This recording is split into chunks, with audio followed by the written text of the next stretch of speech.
Namaskaram to all.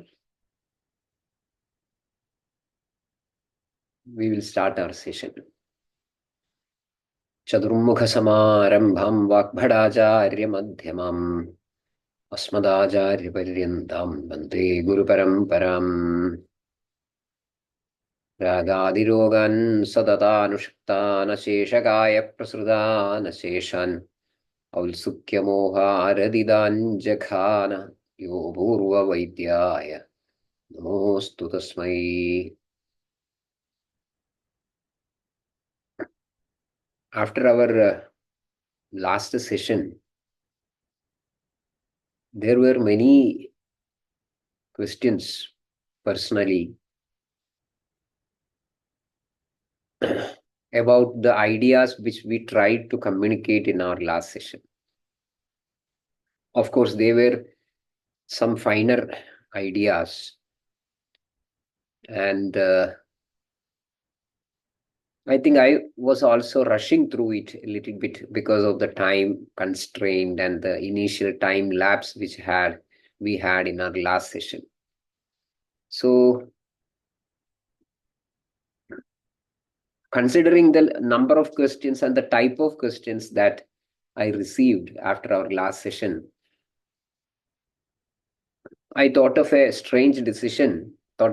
making a strange decision that I will be going through the same session once again. Because the ideas are very important, which will give you the conceptual clarity about many ideas, points, concepts which are not very commonly discussed. So I think we will just revise what we discussed in our previous session. And if the time permits, even at the end, I think even we can have a couple of questions to make the ideas clearer. That is what I'm thinking of.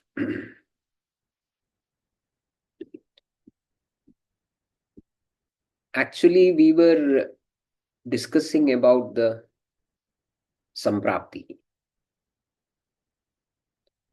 And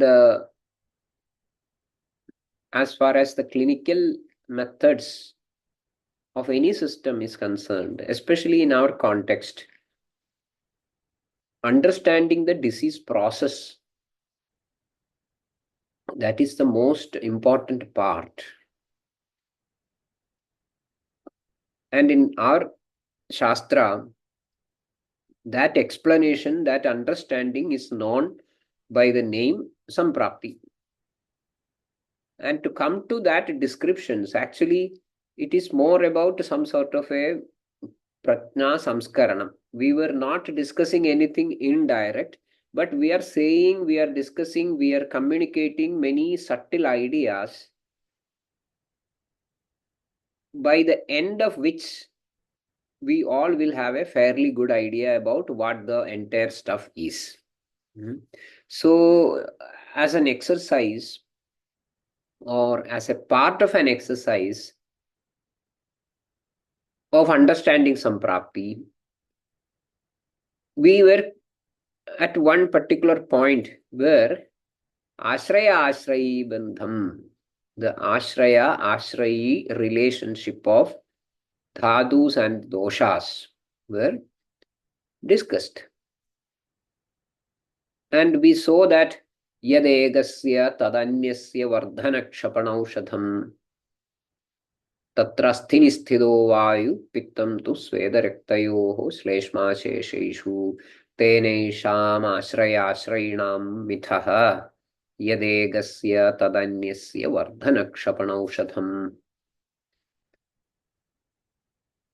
And we explained it in our earlier sessions about the Samanyam and the Vishesham. And we saw what is the Samanyam, what is the Vishesham. And the straightforward or direct equations of that Yadegasya Tadanyasya Vardhanakshapanaushadham. And we discussed the bhautik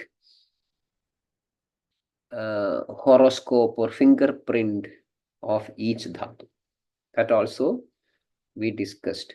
So within the dhatu parampara, each dhatu is unique.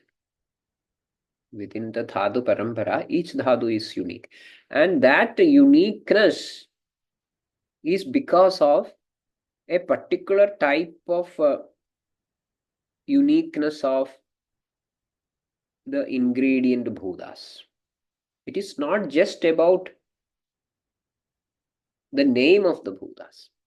It is not just about the name of the bhutas, but about the way in which they are interacting, interconnected to develop that particular karya drivya.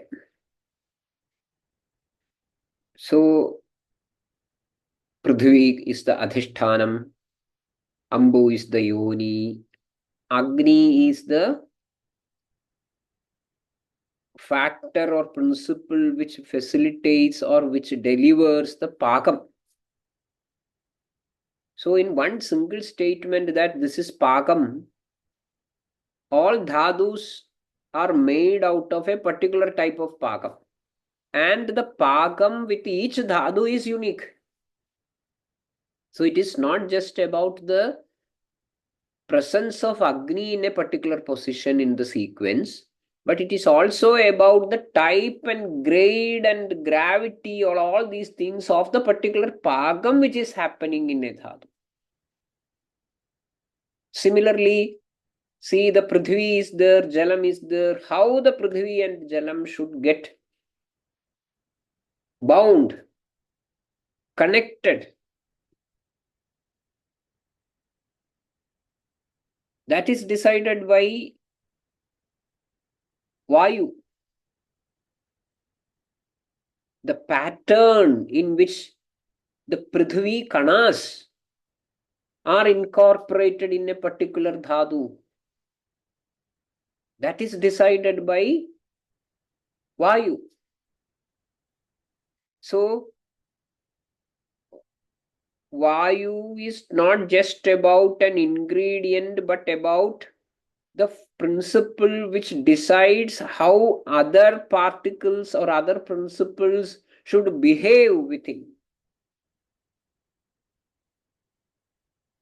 And where this sort of incorporation of principles happen, so there we need some sort of a avakasham that is decided by or that is provided by akasham.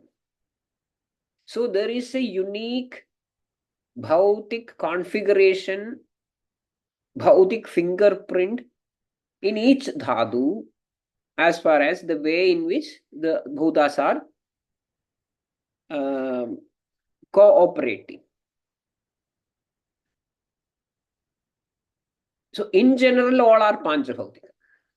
In general, all are panchabhautika. But there is a vishesha. So samanyam is there, that all are panchabhautika. But vishesham is there, the way in which these panchabhutas are specifically cooperating in the manifestation of a particular dhatu. And with this idea understood, conceived properly, we moved forward to understand the next statement regarding the Ashraya-Ashrayi relationship. We find Prayo Vruddhirhi Tarpanad. Prayo Vruddhirhi Tarpanad. Prayaha Vruddhihi Tarpanad hi. Or Prayaha Tarpanad hi Vruddhihi. Prayaha in general. So this is a generalized statement where it is observed and documented that vriddhihi tarpanad hi. Vriddhi happens because of tarpanam. Vriddhi happens because of or out of tarpanam, as a product of tarpanam. Vriddhi happens from tarpanam. And we saw some simple aspects about tarpanam from Dvidhopakramaniyam. What is that? In Dvidhopakramaniyam, we find the entire upakramas are divided into two. What is that? Santarpanam and Apatarpanam, and we called them Brahmanam and Langhanam respectively. And we saw that Bhaumapam itarachate. Bhaumapam itarachate. In the Brahmanam, it is prayaha, generally Bhaumapam, Bhumi, Jala predominant. And the Apatarpanam is with Idarad, Agni, Vayu, Akasham, in general. So that gives us a fairly good idea about what is happening and why we say that prayo vriddhirhi tarpanad. So tarpanad vriddhihi, and tarpanam is bhaumapam. So vriddhihi is bhaumapam. That is the equation. Vriddhihi is bhaumapam. And regarding the bhaumapam, when it is translated to the language of doshas, we have seen that Bhaumapatvam reflects or represents Shleshma. So, Vriddhihi Tarpanad, Tarpanam Bhaumapam, Bhaumapam Shleshma. So, Vriddhihi Shleshmana Anugata. Vriddhihi Shleshmana. That is what we find in the next line of that shloka, in that context or that karika. Prayo vriddhirhi tarpanad shleshmananugada tasmad. Prayo vriddhirhi tarpanad shleshmananugada tasmad. So, tasmad prayaha vriddhihi shleshmana anugata. In general, vriddhi is an outcome of tarpanam, and hence it is shleshmana anugata, accompanied by anugata, accompanied by shleshma, prayaha, most often or in general. This was one idea that we were discussing in our last session, and we should see why this is important practically in our clinical scenario. See, again, dhadus are the ashraya of doshas. Doshas are the ashrayis. This dhadu is a very important factor. The concept of actually dharanad dhadavaha. Basically, the name dhadu is attributed to Rasadi Saptadhadus. And that is because Dharanad Dhadavaha. But in association with the Rasadi Dhadus, many other principles are incorporating. From one side doshas, the other side we find malas. So they are all together known as dhatu.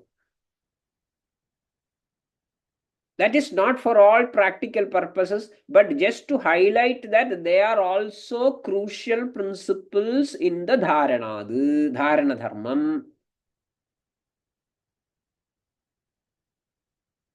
But basically, the dhatu shabdam is attributed to rasadi saptadhatus. And these dhadus, धातवः खलु शारीराः समानैः समानगुणभूयिष्टैः वा आहारविहारैः अभ्यस्यमानैः वृद्धिमाप्नुवन्ति. We have seen it multiple times earlier. So from the food we eat, dhadus are made. Dhadus are made. Sometimes from the food we eat, but prior to that, before we start eating, in the Garbhashayya, from the food what mother eats, dhadus are made. Of course, we discussed in one of our previous sessions that there are some predetermining factor to what extent the dhatu can manifest to the best in the Pragritavastha. In an individual, to what extent a dhatu can manifest in its Pragritavastha. Not about Vriddhi or Kshayam. That is determined by some factors, and that is what we call sometimes as Sara. And again, we have to discuss certain other aspects like Poshya Dhadu and Poshaga Dhadu. These are all ideas which have gone through multiple times but not discussed in detail. We will come to them. So at this point, we say that dhadus are made from the food we eat. And in a system, one dhadu is the food for the next dhadu.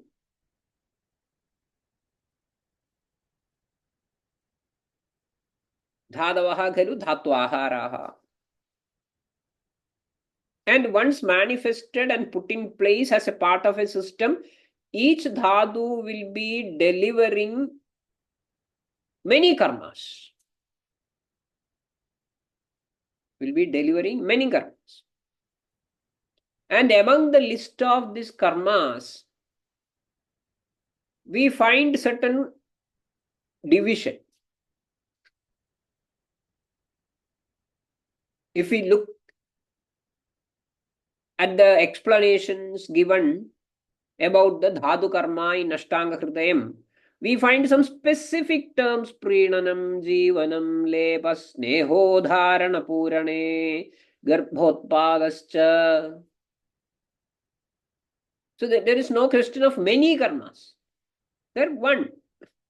Prinanam, Jivanam. But what is that? Dhadunam Shreshtham Karma Kramat Smritam. Shreshtham Karma. It is about Shreshtham Karma. Why it is highlighted as Shreshtham Karma? Shreshtham is Uttamam.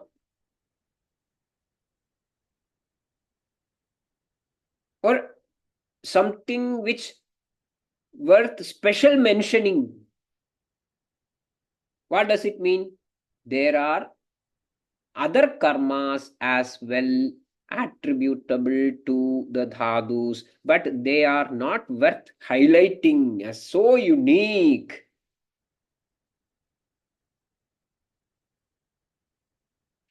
Many things can be done. So dhadus have got the potential to do many things as a part of a system. See, an officer or a minister is traveling in his car, and halfway through he finds a crowd. He gets down there, and what is happening? There one vehicle is trapped in a heap of mud or something like that. People are trying to push the car out of the mud. So just for maybe for the media, the minister also joins the crowd, and he also pulls the car to get it out of the mud. So he has the potential, he can do it, he is doing it. But that is not the Shrestha karma of the minister. There are some karmas which the minister is supposed to be done, which the minister only can do. But there are many other karmas. As a part of a system, as a part of the crowd, he is also pushing the car out of the mud. Similarly, here we find Shreshtham Karma Kramadu. So Prenanam is the Shrestha Karma of Rasadhadu. Rasadhadu may be doing many other things. Jivanam is the Shrestha Karma of Rekta. Rekta may be doing many other things. And in that many other things, one may be able to categorize as this is Madhyama Karma, this is Adhama Karma. Adhama karma, not in a negative hue of meaning or sense of meaning, but inferior level, silly levels of activities. Now, these are all these dhadus. When we generalize, we say that vriddhihi tarpanad, vriddhi tarpanad, bhaumapam, and bhaumapam is shleshma, so shleshmana anugata, prayaha. So all dhadus in general is to be underlined, are having some sort of an affinity in terms of their content towards bhumi and jalam.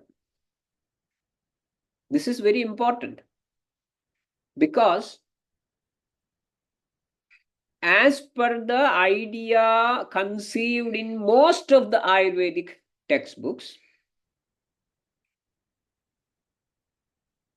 there is some hypothesis about how a karya dravya is formed. We have discussed many aspects, like how a karya dravya is manifested as per the Sankhya, as per the some other schools. We have all discussed, but there is, at the end of the day, there is some consensus about how a karya dravya is formed. And I think we can assume that that is what is discussed in the chapter called Dravyad Vijnaniyam, where we say Panjabhudatmagam tattukshmam adhisthaya jayade ambuyonihi. Every karya dravya as we conceive it in Ayurveda is Panjabhudatmagam tattukshmam adhisthaya jayade. Kshmamadhisthaya jayate ambuyonihi. And Agnipavana nabhasam samavayataha tannirvrittihi visheshascha. So for any karya dravya,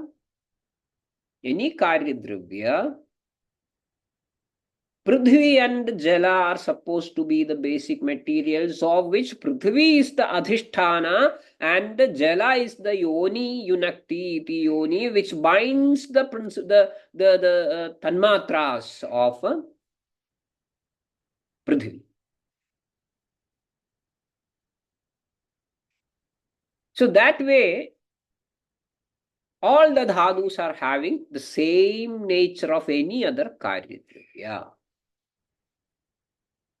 But within this Prithvi Adhisthita and Ambuyoni Dravyas, there can be different patterns of predominance and Vyapadesastu Bhuyasa. Accordingly, we may call them, this is an Agneya Dravya, this is a Vayavya Dravya, this is an Apya Dravya. So in Apya Dravya also the Adhisthana is Prithvi.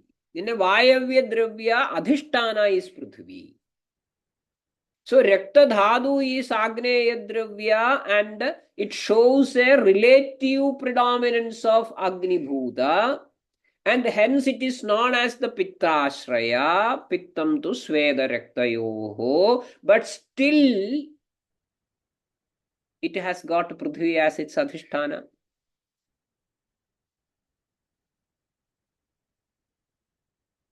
Then Tatra Asthini Sthido Vayuhu. So if it is an ashraya-ashrayi relationship, then asti is supposed to be a vayavya dravya.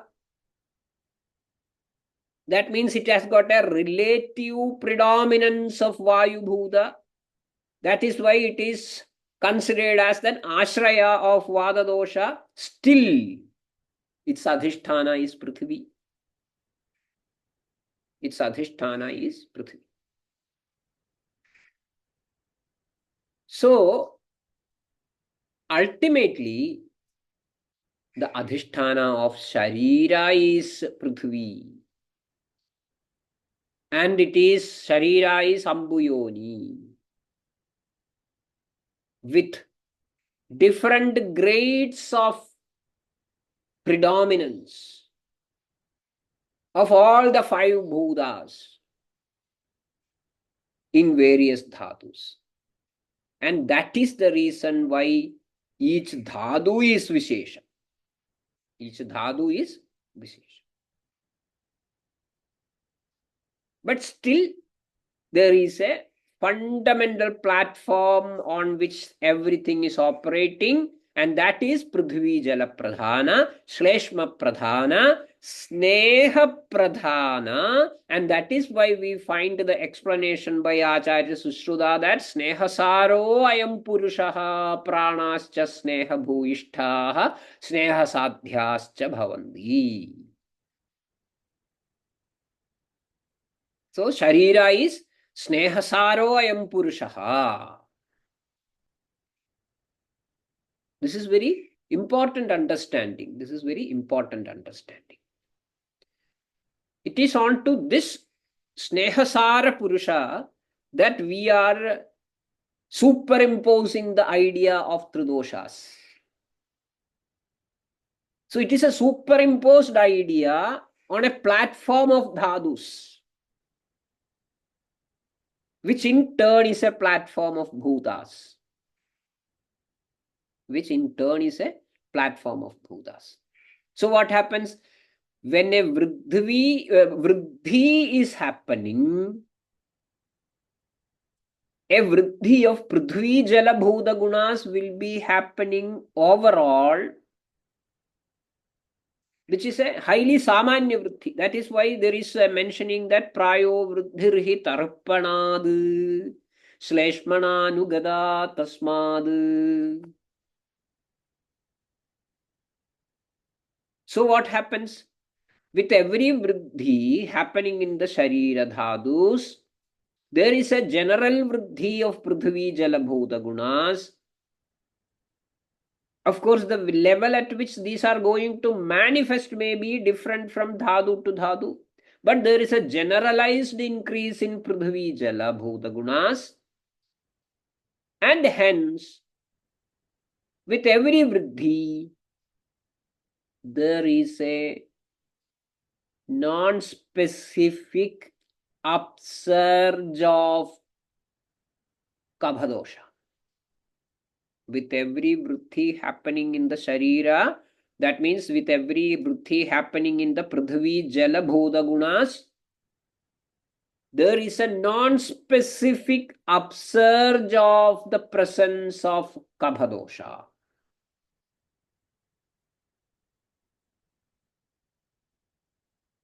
This is one important point. And I think we covered only half of the portions which we discussed in our previous session. Half is still, because I think this time I was so keen to explain some of the related topics from the basics. So, but I think that is very important. And doesn't matter that we will take one more session to explain what the remaining portions of the previous session. Because I think this is where we will be, because see, we have to understand what do you mean by chayam, what do you mean by kopam, what do you mean by shamam,